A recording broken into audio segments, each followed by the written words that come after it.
अलिफ लैला, शहरयार और शाहजमां की कहानी। फारस देश भी हिंदुस्तान और चीन के समान था और कई नरेश उसके अधीन थे। वहां का राजा महाप्रतापी और बड़ा तेजस्वी था और न्यायप्रिय होने के कारण प्रजा को प्रिय था। उस बादशाह के दो बेटे थे जिनमें बड़े लड़के का नाम शहरयार और छोटे लड़के का नाम शाहजमां था। दोनों राजकुमार गुणवान, वीर धीर और शीलवान थे। जब बादशाह का देहांत हुआ तो शहजादा शहरयार गद्दी पर बैठा और उसने अपने छोटे भाई को, जो उसे बहुत मानता था, तातार देश का राज्य, सेना और खजाना दिया। शाहजमां अपने बड़े भाई की आज्ञा में तत्पर हुआ और देश के प्रबंध के लिए समरकंद को, जो संसार के सभी शहरों से उत्तम और बड़ा था, अपनी राजधानी बनाकर आराम से रहने लगा। जब उन दोनों को अलग हुए 10 वर्ष हो गए तो बड़े ने चाहा कि किसी को भेजकर उसे अपने पास बुलाए। उसने अपने मंत्री को उसे बुलाने की आज्ञा दी और मंत्री यह आज्ञा पाकर बड़ी धूमधाम से विदा हुआ।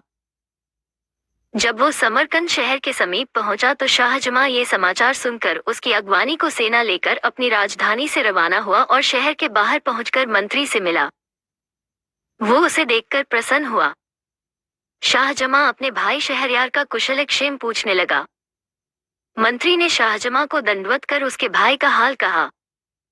वो मंत्री बादशाह शहरयार का परम आज्ञा पालक था और उससे प्रेम करता था। शाहजमां ने उससे कहा कि भाई, मेरे अग्रज ने तुम्हें मुझे लेने को भेजा, इस बात से मुझको अत्यंत हर्ष हुआ। उनकी आज्ञा मेरे शिरोधार्य है। अगर भगवान ने चाहा तो 10 दिन में यात्रा की तैयारी करके और शासन में अपना प्रतिनिधि नियुक्त कर तुम्हारे साथ चलूंगा। तुम्हारे और तुम्हारी सेना के लिए खाने पीने का प्रबंध सब यहीं हो जाएगा। अतएव तुम इसी स्थान पर ठहरो। अतएव उसी स्थान पर खाने पीने आदि की व्यवस्था कर दी गई और वे वहां रहे। इस अवसर पर बादशाह ने यात्रा की तैयारियां की और अपनी जगह अपने विश्वास पात्र मंत्री को नियुक्त किया।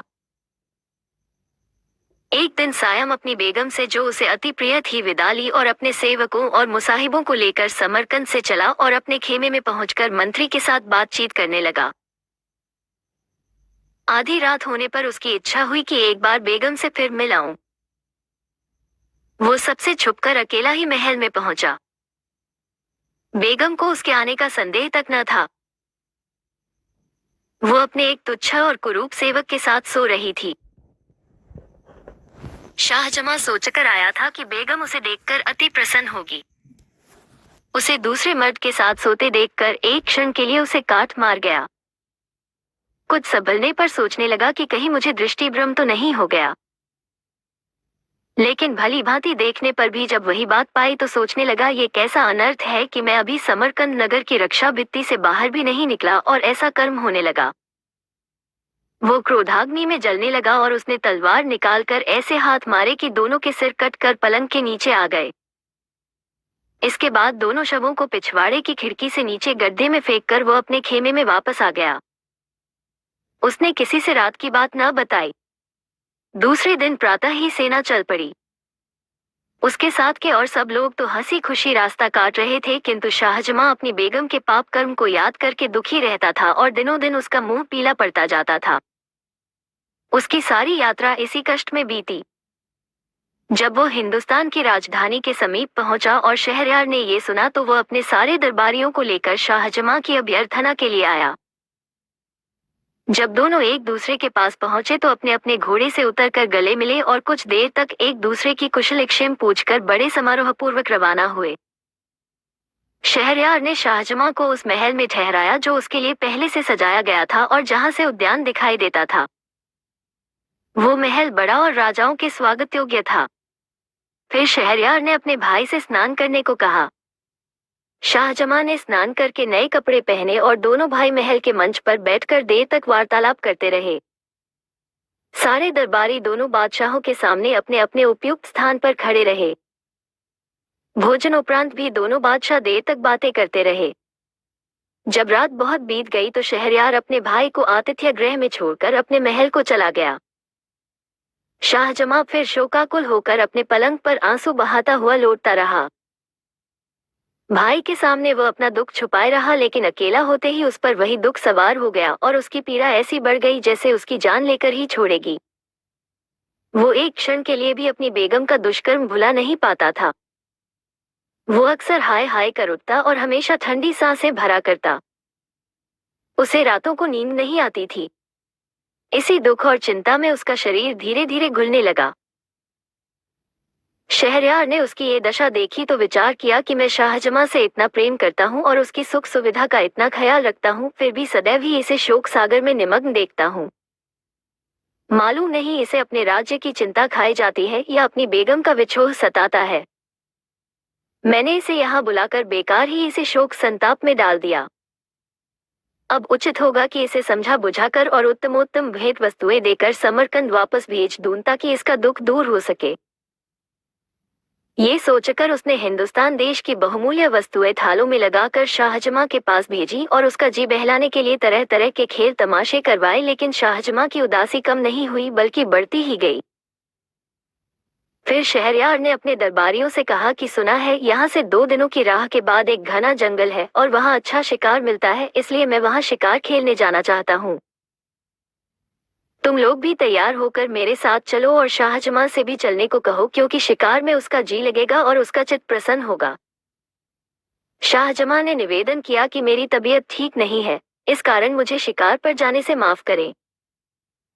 शहरयार ने कहा, अच्छी बात है, अगर तुम्हारा यहीं रहने को जी चाहता है तो रहो, लेकिन मैं तैयारी कर चुका हूँ, मेरे अपने भृत्यों के साथ शिकार के लिए जाता हूँ। शहरयार के जाने के बाद शाहजमां ने अपने निवास स्थान के द्वार अंदर से बंद कर लिए और एक खिड़की पर जा बैठा। वहां से शाही महल का उद्यान दिखाई देता था। शाहजमां सुवासित पुष्पों और पक्षियों के कलरव से अपना जी बहलाने लगा, लेकिन मकान और बाग की शोभा से जी बहलाने पर भी उसे अपनी पत्नी के दुराचार की कचोट बनी रहती। जब संध्या हुई तो शाहजमां ने देखा कि राजमहल का एक चोर दरवाजा खुला और उसमें से शहरयार की बेगम 20 अन्य स्त्रियों के साथ निकली। वे सब उत्तम वस्त्रों और अलंकारों से शोभित थीं और इस विश्वास के साथ कि सब लोग शिकार पर चले गए हैं, बाग में आ गईं। शाहजमां खिड़की में छुपकर बैठ गया और देखने लगा कि वे क्या करती हैं। दासियों ने उन लबादों को उतार डाला जो पहनकर वे महल से निकली थीं। अब उनकी सूरत स्पष्ट दिखाई देने लगी। शाहजमां को ये देखकर आश्चर्य हुआ कि जिन 20 को उसने स्त्री समझा था उनमें से 10 हबशी मर्द थे। उन 10 ने अपनी अपनी पसंद की दासी का हाथ पकड़ लिया। सिर्फ बेगम बगैर मर्द की रह गई। फिर बेगम ने आवाज दी, मसूद, मसूद। इस पर एक हृष्ट पुष्ट हबशी युवक जो उसकी आज्ञा की प्रतीक्षा में था एक वृक्ष से उतरकर बेगम की ओर दौड़ा और उसका हाथ पकड़ लिया। उन 11 हबशियों ने 10 दासियों और बेगम के साथ क्या किया उसका वर्णन मैं लज्जावश नहीं कर सकूंगा। इसी भांति वे आधी रात तक बाग में विहार करते रहे। फिर बाग के हौज में नहाकर बेगम और उसके साथ आए 20 मर्द औरतों ने अपने कपड़े पहने और जिस चोर दरवाजे से आए थे उसी से महल में चले गए और मसूद भी बाग की दीवार फांदकर बाहर चला गया। ये कांड देखकर शाहजमां को घोर आश्चर्य हुआ। उसने सोचा कि मैं तो दुखी हूं ही, मेरा बड़ा भाई मुझसे भी अधिक दुखी है। यद्यपि वो अत्यंत शक्तिशाली और वैभवशाली है तथापि इस दुष्कर्म को रोकने में असमर्थ है, फिर मैं इतना शोक क्यों करूं? जब मुझे मालूम हो गया कि यह नीच कर्म संसार में अक्सर ही होता है तो मैं बेकार ही स्वयं को शोक सागर में डुबोए दे रहा हूं। ये सोचकर उसने सारी चिंता छोड़ दी और साधारण रूप से रहने लगा। पहले उसकी भूख मिट गई थी, अब वह जाग गई और वह नाना प्रकार के स्वादिष्ट व्यंजन मंगाकर खाने लगा और संगीत नृत्य आदि का आनंद लेने लगा। जब शहरयार शिकार से लौटा तो शाहजमां ने बड़ी प्रसन्नतापूर्वक उसका स्वागत किया।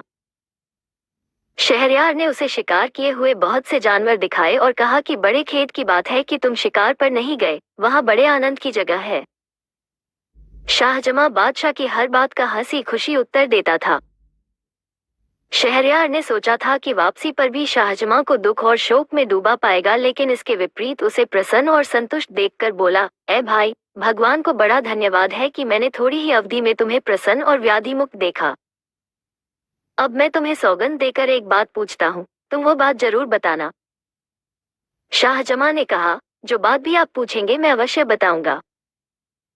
शहरयार ने कहा, जब तुम अपनी राजधानी से यहाँ आए थे तो मैंने तुम्हें शोक सागर में डूबा देखा था। मैंने तुम्हारा चित्त प्रसन्न करने के लिए अनेक उपाय किए, भांति भांति के खेल तमाशे करवाए, किंतु तुम्हारी दशा जैसी की तैसी रही। मैंने बहुत सोचा कि इस दुख का कारण क्या हो सकता है, किंतु इसके सिवा कोई कारण समझ में नहीं आया कि तुम्हें अपनी बेगम के विछोह का दुख है और राज्य प्रबंध की चिंता है। किंतु अब क्या बात हुई जिससे तुम्हारा दुख और चिंता दूर हो गई? शाहजमां ये सुनकर मौन रहा, किंतु जब शहरयार ने बार बार यही प्रश्न पूछा तो वो बोला, आप मेरे मालिक हैं, मुझसे बड़े हैं। मैं इस प्रश्न का उत्तर न दूंगा क्योंकि इसमें बड़ी निर्लजता की बात है। शहरयार ने कहा कि जब तक तुम मुझे यह न बताओगे तब तक मुझे चैन न आएगा। शाहजमां ने विवश होकर अपनी बेगम के कुकर्म का सविस्तार वर्णन किया और कहा कि मैं इसी कारण दुखी रहता था। शहरयार ने कहा, भैया, ये तो तुमने बड़े आश्चर्य की, असंभव सी बात बताई। ये तो तुमने बड़ा अच्छा किया कि ऐसी व्यभिचारिणी को उसके प्रेमी सहित मार डाला। इस मामले में कोई तुम्हें अन्याय नहीं कह सकता। मैं तुम्हारी जगह होता तो मुझे एक स्त्री को मारने से संतोष न होता, 1000 स्त्रियों को मार डालता। बताओ कि मेरे बाहर जाने पर यह शोक किस प्रकार दूर हुआ? शाहजमां ने कहा, मुझे ये बात कहते डर लगता है कि ऐसा न हो कि यह सुनकर आपको मुझसे भी अधिक दुख हो। शहरयार ने कहा कि भाई, तुमने ये कहकर मेरी उत्कंठा और बढ़ा दी है। मुझे अब इसे सुने बगैर चैन न आएगा, इसलिए यह बात जरूर बताओ। विवश होकर शाहजमां ने मसूद, 10 दासियों और बेगम का सारा हाल बताया और बोला, ये घटना मैंने अपनी आंखों से देखी है और समझ लिया है कि सारी स्त्रियों के स्वभाव में दुष्टता और पाप होता है और आदमी को चाहिए कि उनका भरोसा न करे। मुझे ये सारा कांड देखकर अपना दुख भूल गया है और इसीलिए मैं निरोग और प्रसन्नचित्त दिखाई देता हूँ। ये हाल सुनकर भी शहरयार को अपने भाई के कथन पर विश्वास न हुआ। वो क्रुद्ध स्वर में बोला, क्या हमारे देश की सारी बेगमें व्यभिचारिणी हैं? मुझे तुम्हारे कहने का विश्वास नहीं होगा जब तक मैं खुद अपनी आंखों से यह न देख लूं। संभव है तुम्हें भ्रम हुआ हो। शाहजमां ने कहा, भाई साहब, आप खुद देखना चाहते हैं तो ऐसा कीजिए कि दोबारा शिकार के लिए आज्ञा दीजिए। हम आप दोनों फौज के साथ शहर से कूच करके बाहर चलें। दिन भर अपने खेमों में रहें और रात को चुपचाप इसी मकान में आ बैठें। फिर निश्चय ही आप वो सारा व्यापार अपनी आंखों देख लेंगे जो मैंने आपको बताया है। शहरयार ने यह बात स्वीकार करके दरबारियों को आज्ञा दी कि कल मैं फिर शिकार को जाऊंगा। अतः दूसरे दिन प्रातःकाल ही दोनों भाई शिकार को चले और शहर के बाहर जाकर अपने खेमों में ठहरे। जब रात हुई तो शहरयार ने मंत्री को बुलाकर आज्ञा दी कि मैं एक जरूरी काम से जा रहा हूँ, तुम फौज के किसी आदमी को यहाँ से जाने न देना। तत्पश्चात दोनों भाई घोड़ों पर सवार होकर गुप्त रूप से शहर में आए और सवेरा होने के पहले ही शाहजमां के महल की उसी खिड़की में आ बैठे जिससे शाहजमां ने सारा कांड देखा था। सूर्योदय के पूर्व ही महल का चोर दरवाजा खुला और कुछ देर में बेगम अपने उन्हीं स्त्री वेशधारी हबशियों के साथ वहां से निकलकर बाग में आई और मसूद को पुकारा। ये सारा हाल, जो न कहने के योग्य है न सुनने के, देखकर शहरयार अपने मन में कहने लगा कि हे भगवान, ये कैसा अनर्थ है कि मुझ जैसे महान नृपति की पत्नी ऐसी व्यभिचारिणी हो। फिर वो शाहजमां से बोला कि यह अच्छा रहेगा कि हम इस क्षणभंगुर संसार को, जिसमें एक क्षण आनंद का होता है दूसरा दुख का, छोड़ दें और अपने देशों और सेनाओं का परित्याग करके अन्य देशों में शेष जीवन काटें और इस घृणित व्यापार के बारे में किसी से कुछ न कहें।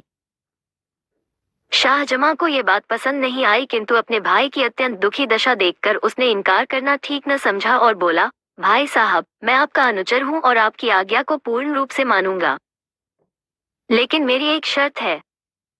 जब आप किसी व्यक्ति को अपने से अधिक इस दुर्भाग्य से पीड़ित देखें तो अपने देश को लौट आएं। शहरयार ने कहा, मुझे तुम्हारी यह शर्त स्वीकार है, लेकिन मेरा विचार है कि संसार में किसी मनुष्य को हमारे जैसा दुख नहीं होगा। शाहजमां ने कहा, थोड़ी सी ही यात्रा करने पर आपको इस बात का पता अच्छी तरह से चल जाएगा। अतएव वे दोनों छुपकर एक सुनसान रास्ते से नगर के बाहर एक ओर को चले। दिन भर चलने के बाद रात को एक पेड़ के नीचे लेटकर सो रहे। दूसरे दिन प्रातःकाल वे वहां से भी आगे चले और चलते चलते एक मनोरम वाटिका में पहुंचे जो एक नदी के तट पर बनी हुई थी। इस वाटिका में दूर दूर तक घने और बड़े बड़े वृक्ष लगे थे। वहां एक वृक्ष के नीचे बैठकर वे सुस्ताने लगे और बातचीत करने लगे। थोड़ी ही देर हुई थी कि एक भयानक शब्द सुनकर दोनों अत्यंत भयभीत हुए और कांपने लगे। कुछ देर में देखा कि नदी के जल में दरार हुई और उसमें से एक काला खंभा निकलने लगा। वो इतना ऊंचा हो गया कि उसका ऊपरी भाग आकाश के बादलों में लुप्त हो गया। ये कांड देखकर दोनों भाई और भी भयभीत हुए और एक ऊंचे वृक्ष पर चढ़कर उसकी डालियों और पत्तों में छुपकर बैठ गए। उन्होंने देखा कि काला खंभा नदी के तट की ओर बढ़ने लगा और तट पर आकर एक महाभयानक दैत्य के रूप में परिवर्तित हो गया। अब वे दोनों और भी घबराए और एक और ऊंची डाल पर जा बैठे। दैत्य नदी तट पर आया तो उन्होंने देखा कि उसके सिर पर एक शीशे का बड़ा और मजबूत संदूक है जिसमें पीतल के 4 ताले लगे हैं। दैत्य ने नदी तट पर आकर सिर से संदूक उतारा और उसी वृक्ष के नीचे रख दिया जहां दोनों भाई छुपे थे। फिर उसने कमर से लटकती हुई 4 चाबियों से संदूक के चारों ताले एक एक करके खोले। संदूक खोला तो उसमें से एक अति सुंदर स्त्री निकली जो उत्तमोत्तम वस्त्राभूषणों से अलंकृत थी। दैत्य ने स्त्री को प्रेम दृष्टि से देखा और कहा, प्रिय, तू सुंदरता में अनुपम है। बहुत दिन हो गए जब मैं तुझे तेरे विवाह की रात को उड़ा लाया था। इस सारे काल में तू बड़ी निष्कलंक और मेरे प्रति वफादार रही है। मुझे इस समय बड़ी नींद आ रही है, इसलिए तेरे निकट सोना चाहता हूँ। ये कहकर वो महाभयानक आकृति वाला दैत्य उस स्त्री की जंघा पर सिर रखकर सो रहा। उसका शरीर इतना विशाल था कि उसके पांव नदी के जल को छू रहे थे। सोते समय उसकी सांस का स्वर ऐसा हो रहा था जैसे बादल गरज रहे हों। सारा वातावरण उस ध्वनि से कंपायमान हो रहा था। एक बार संयोग से जब स्त्री ने ऊपर की ओर देखा तो उसे पत्तियों में छुपे हुए दोनों भाई दिखाई दिए। उसने दोनों को नीचे उतरने का संकेत किया। उसके उद्देश्य को समझकर दोनों का भय और बढ़ा। दोनों ने इशारे ही से उससे विनती की कि हमें पेड़ ही पर छुपा रहने दो। स्त्री ने धीरे से दैत्य का सिर अपनी गोद से उतारकर पृथ्वी पर रख दिया और उठकर उनको धैर्य देते हुए बोली कि कोई भय की बात नहीं है, तुम नीचे उतर आओ और मेरे समीप बैठो। उसने ये भी धमकी दी कि अगर ना आओगे तो मैं दैत्य को जगा दूंगी और वो तुम दोनों को समाप्त कर देगा। ये सुनकर वे बहुत डरे और चुपचाप नीचे उतर आए। वो स्त्री मुस्कुराती हुई दोनों का हाथ पकड़कर एक वृक्ष के नीचे ले गई और उनसे अपने साथ संभोग करने को कहा।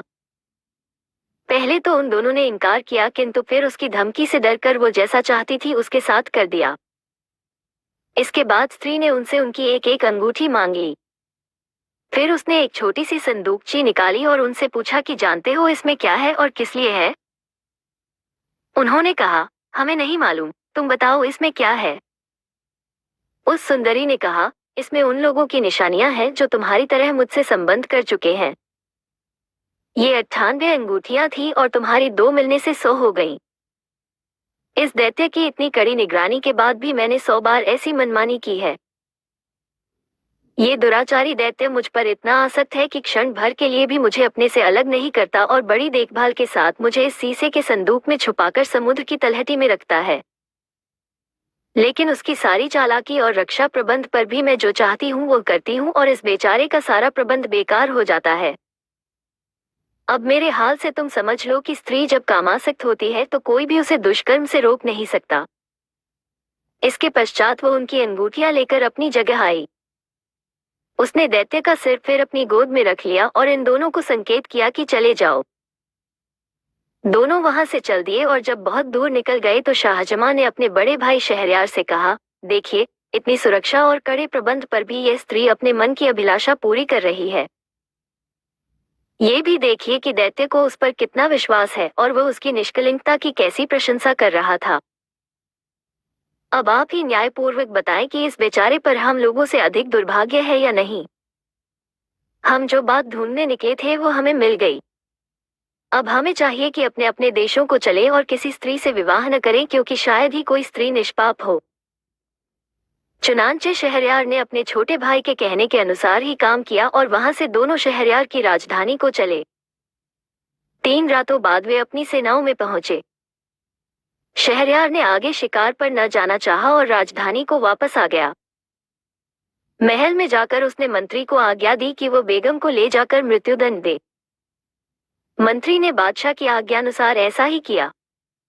फिर शहरयार ने 10 व्यभिचारिणी दासियों को अपने हाथ से मार डाला। इसके बाद शहरयार ने सोचा कि कोई ऐसा उपाय करूं कि विवाह के बाद मेरी बेगम को कर्म का अवसर ही ना पा सके। अतएव उसने निश्चय किया कि रात को विवाह करूं और सवेरे ही बेगम को मरवा दूं। तत्पश्चात उसने अपने भाई शाहजमां को विदा किया। वो शहरयार की दी हुई अमूल्य भेंटों को लेकर अपनी सेना के साथ समरकंद चला गया। शाहजमां के जाने के बाद अपने प्रधानमंत्री को आज्ञा दी कि वो विवाह हेतु किसी सामंत की बेटी को लाए। प्रधानमंत्री ने एक अमीर की बेटी ला खड़ी की। शहरयार ने उससे विवाह किया और रात भर उसके साथ बिताकर सुबह मंत्री को आज्ञा दी कि इसे ले जाकर मार डालो और रात के लिए फिर किसी सरदार की सुंदरी बेटी मेरे विवाहार्थ ले आना। मंत्री ने उस बेगम को मार डाला और शाम को एक और अमीर की बेटी ले आया और दूसरे दिन उसे भी ले जाकर मार डाला। इसी प्रकार शहरयार ने सैकड़ों अमीरों सरदारों की बेटियों से विवाह किया और दूसरी सुबह उन्हें मरवा डाला। अब सामान्य नागरिकों की बारी आई। साथ ही इस जघन्य अन्याय की बात सब जगह फैल गई। सारे नगर में शोक, संताप और रोदन की आवाजें उठने लगीं। कहीं पिता अपनी पुत्री को मृत्यु पर 8-8 आंसू रोता था, कहीं लड़की की माता पछाड़े खाती थी। जो कन्याएं अभी तक बच रही थीं, उनके माता पिता और सगे संबंधी अत्यंत दुखी रहते थे। कई लोग अपनी बेटियों को लेकर देश छोड़ गए और अन्य देशों में जा बसे। वहां के मंत्री की 2 कुंवारी बेटियां थीं। बड़ी का नाम शहरजाद और छोटी का नाम दुनियाजाद था। शहरजाद अपनी बहन और सहेलियों से अधिक तीक्ष्ण बुद्धि थी। वो जो बात भी सुनती या किसी पुस्तक में देखती उसे कभी नहीं भूलती थी। वार्तालाप के गुण में भी प्रवीण थी। उसे बहुत प्राचीन मनीषियों की आख्यायिकाएं और कविताएं जुबानी याद थी और स्वयं गद्य पद्य रचना में निपुण थी। इन सारे गुणों के अतिरिक्त उसमें अद्वितीय सौंदर्य भी था। एक दिन उसने पिता से कहा कि मैं आपसे कुछ कहना चाहती हूँ, लेकिन आपको मेरी बात माननी होगी। मंत्री ने कहा, यदि तेरी बात मानने योग्य होगी तो मैं अवश्य मानूंगा। शहरजाद ने कहा कि मेरा निश्चय है कि मैं बादशाह को इस अन्याय से रोकूं जो वह कर रहा है, और जो कन्याएं अभी बची है उनके माता पिता को चिंतामुक्त कर दूं। मंत्री ने कहा, बेटी, तुम यह हत्याकांड किस प्रकार रोक सकती हो? तुम्हारे पास कौन सा उपाय ऐसा हो सकता है जिससे यह अन्याय बंद हो? शहरजाद बोली, यह आपके हाथ में है। मैं आपको अपनी सौगंध देकर कहती हूँ कि मेरा विवाह बादशाह के साथ कर दीजिए। मंत्री यह सुनकर कांपने लगा और बोला, बेटी, तू पागल हो गई है क्या जो ऐसी वाहियात बातें कर रही है? क्या तुझे बादशाह के प्रण का पता नहीं है? तू सोच समझकर बात किया कर। तू किस तरह बादशाह को इस अन्याय से रोक सकेगी? बेकार ही अपनी जान गंवाएगी। शहरजाद ने कहा, मैं बादशाह के प्रण को भली भांति जानती हूँ, परंतु अपने इस विचार को किसी प्रकार न छोड़ूंगी। यदि मैं अन्य कन्याओं की भांति मारी गई तो इस असार संसार से मुक्ति पा जाऊंगी, और अगर मैंने बादशाह को इस अत्याचार से विमुक्त कर दिया तो अपने नगर निवासियों का बड़ा हित कर सकूंगी। मंत्री ने कहा, मैं किसी प्रकार तेरी यह इच्छा स्वीकार नहीं कर सकता। मैं तुझे जानते बूझते ऐसी विकट परिस्थिति में कैसे डाल सकता हूँ? अजीब सी बात है कि तू मुझसे कहती है कि मेरी मौत का सामान कर दो। कौन सा पिता ऐसा होगा जो अपनी प्यारी संतान के लिए ऐसा करने का सोच भी सकेगा? तुझे चाहे अपने प्राण प्यारे न हो, लेकिन मुझसे यह नहीं हो सकता कि तेरे खून से हाथ रंगूं। शहरजाद फिर भी अपनी जिद पर अड़ी रही और विवाह की प्रार्थी रही। मंत्री ने कहा, तू बेकार ही मुझे गुस्सा दिला रही है। आखिर क्यों तू मरना चाहती है? क्यों अपने प्राणों से इतनी रुष्ट है? सुन ले, जो भी व्यक्ति किसी काम को बगैर सोच विचार के करता है उसे बाद में पछताना पड़ता है।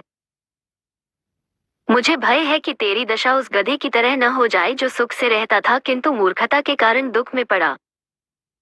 शहरजाद ने कहा, ये कहानी मुझे बताइए। मंत्री ने कहानी सुनाई। कहानी यहीं पर समाप्त होती है। अधिक कहानियों के लिए मेरे चैनल को लाइक और सब्सक्राइब जरूर करें।